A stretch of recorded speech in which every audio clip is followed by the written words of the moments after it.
We now know who's headlining Glastonbury Festival in 2024. Or do we?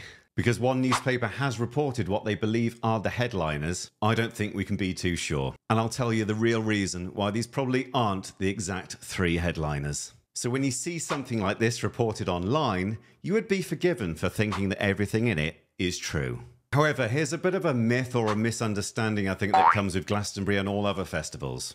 And that's that at this point in the year, they don't know who's headlining. And if they don't know, we can't possibly know, and neither can the papers.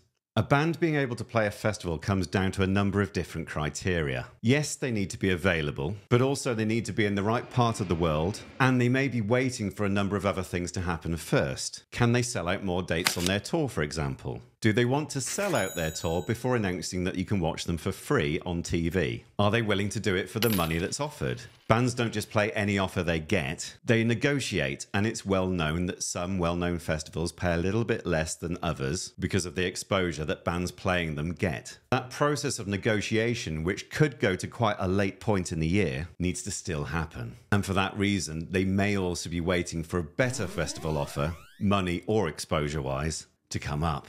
But let's look at the reasons why those 3 may or may not play the festival. The way you ascertain a band's likelihood of playing a festival involves a number of factors. Particularly in the UK, you're looking for a band that is in the right part of the world around then, and without too much mileage to cover either the day before or the day after they are supposedly to play. So for example, a band playing France one day, then Germany 2 days later, is unlikely to cross the channel to play in the UK in between. If we think they might play in the UK one day and they're in the US the next day, they definitely won't be playing.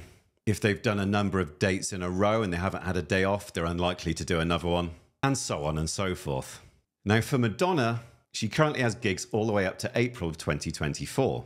So while she is available, there's nothing else that places her in this part of the world at the right time.